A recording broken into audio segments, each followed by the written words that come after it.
किस्सा है, श्यामनगर गांव में एक फैमिली रहती थी जिसमें बिट्टू, उसका भाई मीठा और उनका बाप रहता था। उनका बाप बहुत अच्छा इंसान था। उसने अपने दोनों बेटों को अलग अलग घर लेकर दिया था ताकि दोनों की लड़ाई ना हो। मीठा अपनी बीवी नसीबो कैंची के साथ और बिट्टू अपनी बीवी छम्मो के साथ रहता था। एक दिन बिट्टू अपने बाप के साथ बैठा होता है कि मीठा वहाँ आता है। अब्बू जान, मेरे हिस्से के मकान की बहुत अच्छी कीमत मिल रही है, सोच रहा हूँ मैं इसे बेच दूँ। बेटा तू पागल तो नहीं हो गया? इतनी मेहनत करके मैंने ये मकान बनाया है तुम दोनों के लिए और तू इसे बेचने की बात कर रहा है? नहीं नहीं, मेरे जीते हुए तू इसे नहीं बेच सकता।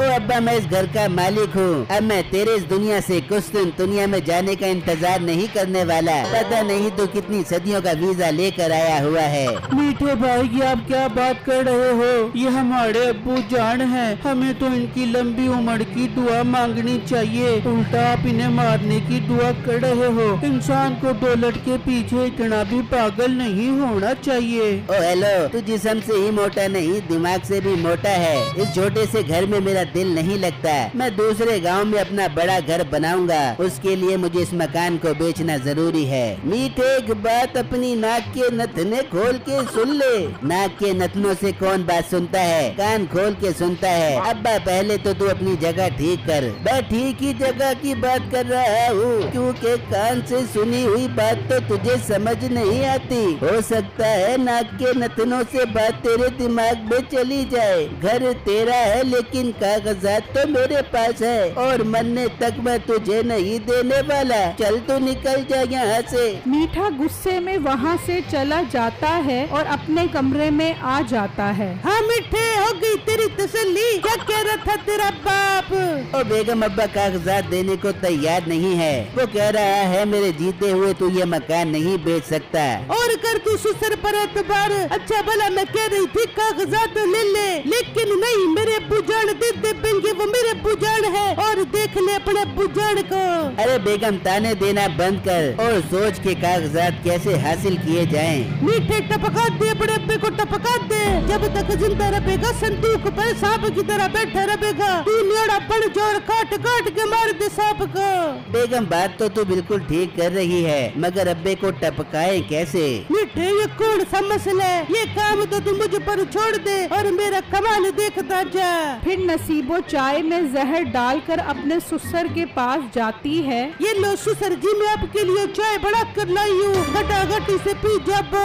खैर तो है बेटा, आज तुझे मेरा ख्याल कैसे आ गया जो तू मेरे लिए चाय बना लाई? पहले तो तुम मुझे घूंट पानी का भी नहीं पिलाती। अरे ससुर जी, अब मुझे अकल आ गई है कि बड़ों की खिदमत करने से बहुत सवाब होता है, इसलिए मैं रोज आपके लिए चाय बना के लेके आऊंगी। जीती रह मेरी बेटी, जीती रह। तू चाय यहाँ रख दे, मैं पी लूँगा। नसीबो चाय वहाँ रख कर चली जाती है। कुछ देर बाद वो चाय उठाकर पी लेता है तो थोड़ी देर बाद ही उसे अपनी तबीयत खराब महसूस होना शुरू हो जाती है। हाय, ये मुझे क्या हो रहा है? हाय, मेरा दिल बंद हो रहा है। चाय में जहर इतनी तेजी से असर करता है कि उसका इंतकाल हो जाता है। नसीबो हंसती हुई वहाँ आती है और शोर मचा देती है। हाय बेटे, देख ससुर जी को क्या गया, जल्दी आ जा, इन्हें अस्पताल ले जा।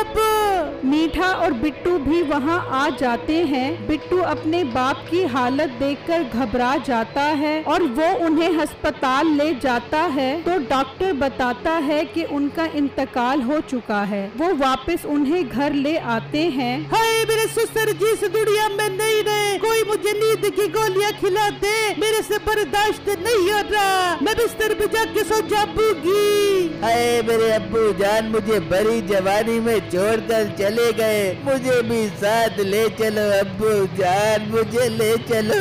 उनके घर में रोना धोना लग जाता है। फिर वो उन्हें दफनाने ले जाते हैं। फिर जब शाम होती है तो मीठा मकान के कागजात लेकर चला जाता है जिसमें बिट्टू के घर के भी कागजात होते हैं। वो अगली सुबह दोनों मकान का सौदा कर देता है और नसीबों के साथ वहाँ से चला जाता है। शाम में जब बिट्टू वापस आता है तो वो वहाँ दूसरे चेहरे देखकर परेशान हो जाता है। भाई आप लोग कौन हो और हमारे घर पर क्या कर रहे हो? कौन सा तुम्हारा घर? ये दोनों घर मैंने मीठे से खरीद लिए हैं। वो ये मकान बेचकर कुम्हार वाली पुल के सामने वाले मकान में शिफ्ट हो गया है। अरे भाई क्या आप क्या कह रहे हो? वो मेरे हिस्से का मकान कैसे बेच सकता है? वो तो मकान कैसे बेच सकता है? वो तो मेरे नाम पर है। अब ये तुम्हारे नाम पर था या किसी और के नाम पर? वो मुझे बेच गया है। अब इससे तुम्हारा कोई वास्ता नहीं। बेहतर होगा तुम यहाँ से चले जाओ। बिट्टू बहुत परेशान हो जाता है और वहाँ से चला जाता है। ये मीठे भाई ने मेरे साथ बहुत बड़ा धोखा किया है। इन्होंने मेरा मकान भी बेच दिया। ये भी नहीं सोचा कि मैं उनका छोटा भाई हूँ। कैसे जिंदगी गुजारूंगा? बिट्टू उदास अपने दोस्त के पास पहुँचता है। क्या हुआ बिट्टू, तुम इतना परेशान क्यों हो? बिट्टू उसे सारी बातें बता देता है जिसे सुनकर उसे बहुत दुख होता है। बिट्टू ये तुम्हारे भाई ने तुम्हारे साथ बहुत बड़ा धोखा किया है। तुम्हें उसे कभी माफ नहीं करना चाहिए। यार मैं उसे कभी माफ नहीं करूँगा। मुझे तो लगता है अब्बू को भी इन्होंने मारा है। मैं उससे जुल्म का इंतकाम लेना चाहता हूँ। पर बिट्टू तुम कैसे इंतकाम लोगे? वो तो बहुत तेज और लालची है। लालची लोग ही तो फंसते हैं। यार मेरे जहन में एक बहुत अच्छा प्लान है। अगर तुम मेरा साथ दो तो हम दोनों मिलकर उसे उसके अंजाम तक पहुंचा सकते हैं। बिट्टू तू मेरा दोस्त है, मैं तेरा पूरा साथ देने के लिए तैयार हूँ। बता मुझे क्या करना है। फिर बिट्टू उसे एक बहुत ही अच्छी तरकीब बताता है जो उसके दोस्त को बहुत पसंद आती है। अरे बिट्टू जैसा तू कहता है मैं वैसा करने के लिए तैयार हूँ। वो बहुत लालची है, जरूर फंसेगा। फिर जब अगला दिन निकलता है तो वो एक टोकरी में नायाब काले तीतर रख कर ले जाता है और मीठे के घर के पास से गुजरता है। आ जाओ ले लो मुर्गिया ले लो। इनका गोश्त खाओगे तो याद करते रह जाओगे। मीठा जब ये आवाज सुनता है तो कहता है, अरे बेगम आज मैं बहुत खुश हूँ। चल तुझे नस्ली मुर्गियों का गोश्त खिलाता हूँ। मीठा घर के बाहर आता है। ओ भाई यहाँ आ, दिखा कौन सी मुर्गियाँ बेच रहा है तू। वो टोकरी को नीचे करता है तो मीठा देखकर हैरान रह जाता है कि उसमें नायाब किस्म के तीतर होते हैं। ये तू कौन सी मुर्गियाँ बेच रहा है? क्यों भाई आपको पसंद नहीं आई? अच्छा चलो मैं आपको इनका रेट कम कर देता हूँ। वैसे तो एक मुर्गी 100 रुपए की है, आप मुझे एक मुर्गी के 50 रुपए दे देना। मीठा ये सुनकर सोचता है, अरे ये तो लगता है बहुत बड़ा बेवकूफ है जो इतने नायाब काले तीतरों को मुर्गी समझकर बेच रहा है। इससे ये सारे काले तीतर हथिया लेता हूँ। क्या सोच रहे हो भाई? कुछ खास नहीं। हाँ ये मुर्गियाँ मुझे 50 रुपए में बारे में हैं। तुम मुझे ये सारी मुर्गियाँ 50 रुपए के हिसाब से दे दो। मीठा उससे वो सारे तीतर लेकर अंदर चला जाता है। अरे बेगम देख एक बेवकूफ आया था। इन नायाब काले तीतरों को मुर्गी कह रहा था। सिर्फ 50 रुपए के हिसाब से मैंने उससे ये सारे काले तीतर खरीद लिए। बेगम एक तीतर 10,000 रुपए से कम का नहीं है। अरे मिठे वो बड़ा कोई बेवकूफ था जो तुझे इतने महंगे तीतरों को मुर्गियाँ समझ के बेच गया।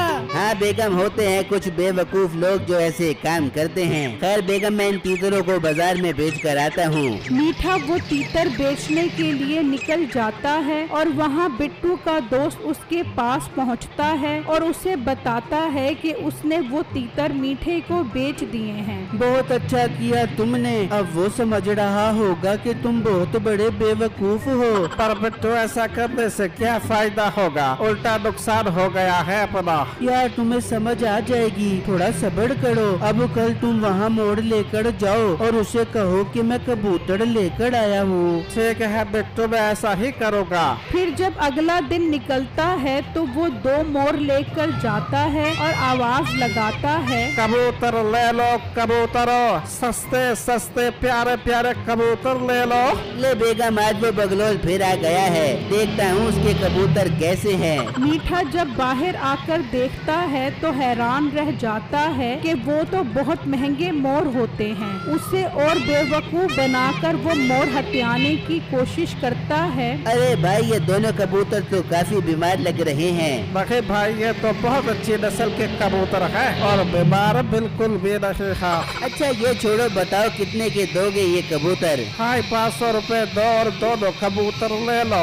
मीठा तो दिल ही दिल में बहुत खुश हो रहा होता है कि ये बेवकूफ तो उसे बहुत फायदे पहुंचा रहा है। वो उससे दोनों मोर लेकर अंदर चला जाता है और नसीबो और मीठा उसकी बेवकूफी पर बहुत हंसते हैं। वहाँ वो बिट्टू के पास पहुँचता है और उसे बताता है कि वो मीठे को दोनों मोर भी बेच आया है। ये हुई ना बात। अब मीठे को मुकम्मल यकीन आ गया होगा कि तुम बहुत बड़े बेवकूफ हो। अब टाइम आ गया है उसे बेवकूफ बनाने का। फिर बिट्टू उसे अगला प्लान बताता है, जिसे सुनकर वो खुश हो जाता है। अरे वाह बिट्टू, जवाब नहीं तुम्हारे दिमाग का, अब तो वो बुरी तरह फंसेगा।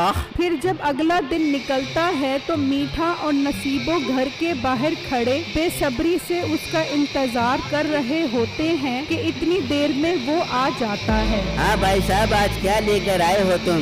भाई आज तो मैं बहुत नायाब चीज लेकर आया हूँ। खड़े क्यों हो भाई, बैठो, दिखाओ क्या नायाब चीज लेकर आए हो तुम। वो सारे पत्थर गिरा देता है और कहता है, ये बहुत नायाब पत्थर है। ये मेरे अब्बा हजूर ने 20 साल पहले 20 लाख रुपए के लिए थे। आज मुझे पैसों की जरूरत पड़ी है तो इन्हें बेचने आ गया। मीठा और नसीबो दोनों उन पत्थरों को देखकर हैरान परेशान हो जाते हैं। अरे ये नायाब हीरो को पत्थर बोल रहा है, इसकी कीमत 20 करोड़ से कम नहीं होगी। मुझे इससे ये सौदा बनाना पड़ेगा। भाई तुम ये पत्थर कितने के दोगे ये बताओ। भाई आपसे क्या बहस कर दी, आप मेरे पक्के ग्राहक हो, आप 20 लाख रुपए में ही ले लो। मीठा दिल ही दिल में बहुत खुश हो रहा होता है। भाई मेरे पास 20 लाख रुपए तो नहीं है। हाँ मैंने ये घर 30 लाख रुपए का खरीदा है। तुम ये घर ले लो और ये पत्थर मुझे दे दो। तुम्हें 10 लाख रुपए ऊपर दे रहा हूँ मामूली से पत्थरों के बदले। पर भाई मुझे तो नकद रकम चाहिए। अरे भाई मान जा, तेरी डिमांड से ज्यादा पैसे दे रहे हैं, अपना तड़पा मान जा। अच्छा, अगर आप इतना इसरार कर रहे हो तो ठीक है, मकान के कागजात दो और ये पत्थर ले लो।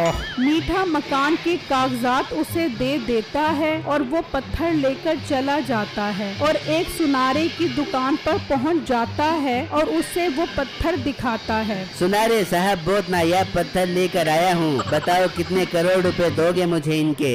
अबे तो पागल तो नहीं हो गया, हीरे नहीं है ये तो आम पत्थर हैं। चल बेवकूफ, भाग जा यहाँ से। भाई ये आप क्या कह रहे हो? ये तो मैंने 30 लाख रुपए के खरीदे हैं। क्या 30 लाख रुपए? तो पागल तो नहीं हो गया, ये तो 300 रुपए के भी नहीं है। मीठे जिसे हम बेवकूफ समझ रहे थे वो तो बहुत बड़ा सियाना निकला, हमें बेवकूफ बड़ा चूड़ा लगा के निकल गया। नसीबो टाइम जाया मत कर, उसे अपने घर के कागजात वापस ले। वो दोनों घर पहुंचते हैं। ओए बाहर निकल हमारे घर से, हमें नकली हीरे बेचे हैं तूने। तो अंदर से बिट्टू और उसका दोस्त निकलते हैं। बिट्टू मेरे भाई, तुम यहाँ क्या कर रहे हो? मीठे मुझे भाई कहने की जरूरत नहीं है, ये मेरा दोस्त है और ये सब इसने मेरे कहने पर किया है। तुमने मेरे हिस्से का मकान भी बेच दिया और मुझे बेआसरा छोड़ दिया और अब्बू जान को भी तुमने ही मारा है। तुम्हारे साथ बहुत अच्छा हुआ।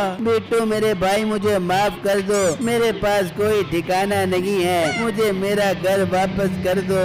दफा हो जाओ यहाँ से। अब तुम दोनों अपनी शक्ल मुझे कभी मत दिखाना, तुम दोनों की यही सजा है। मीठे को उसके किए की बहुत अच्छी सजा मिलती है कि सब कुछ उसके हाथ से निकल जाता